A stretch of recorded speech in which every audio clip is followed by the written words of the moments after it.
thousands of US military moved to South China Sea for Watch Out China Aggressive, facing what a Trump administration official recently called the most significant geopolitical challenge since the end of the Cold War. In the Indo-Pacific theater, the U.S. military will embark on a realignment of its global posture.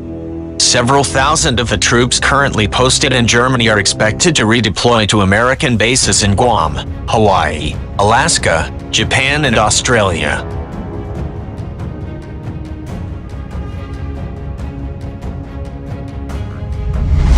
Priorities have changed. During the Cold War, American defense strategists thought it important to maintain a massive land force in Europe to keep the old Soviet Union at bay. In the 2000s, the focus was primarily on the Middle East as the U.S. waged its war on terrorism in Iraq and Afghanistan. Now the game planning centers on China.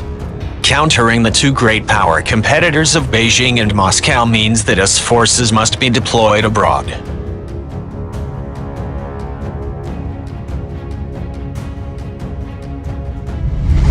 In a more forward and expeditionary manner than they have been in recent years, wrote Robert O'Brien, President Donald Trump's national security advisor, in a Wall Street Journal opinion piece late last month.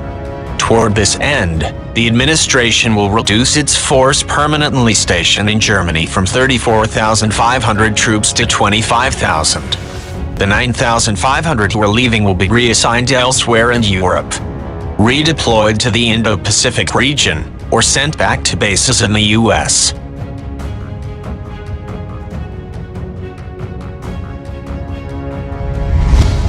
On the Indo-Pacific, O'Brien wrote, in the theater, Americans and allies face the most significant geopolitical challenge since the end of the Cold War.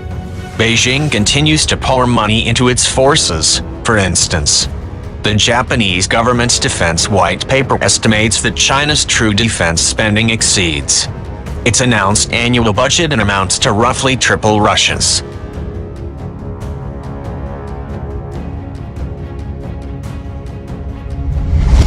Analysts see three trends afoot in the U.S. military's global operations.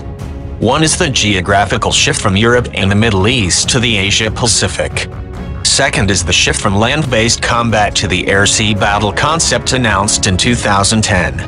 The third, and perhaps most characteristic to Trump, is a desire to hold down defense spending. O'Brien's redeployment proposal touches on all three aspects.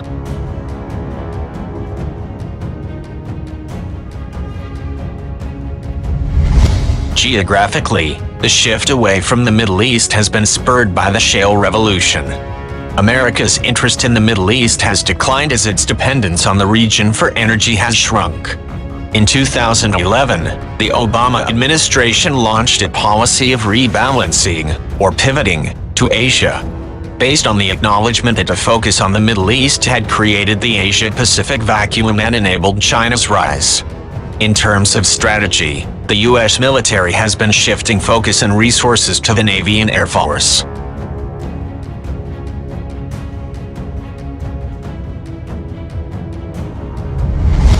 The threat of a large-scale ground attack in Europe has receded.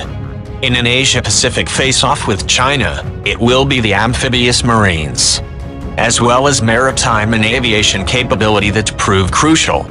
This is because the main battlefield is expected to be in the waters of the South China Sea, the East China Sea, and the Pacific and Indian Oceans.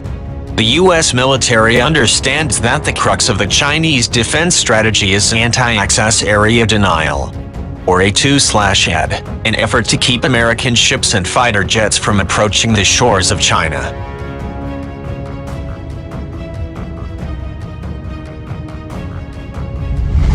Toward this end, the Chinese have been strengthening their precision missile systems and sophisticated radar capabilities.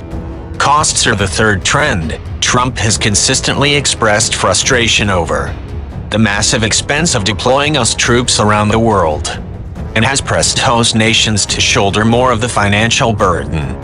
He has been especially critical of Germany, which he says is not keeping its promise to spend 2% of its gross domestic product on defense.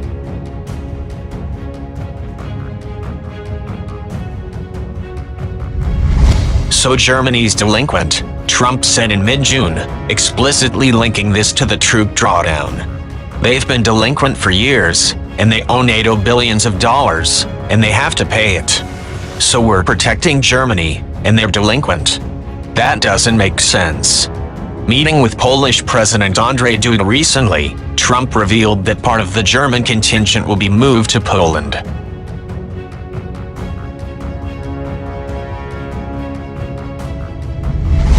The Eastern European country has expressed a willingness to pay much of the stationing costs.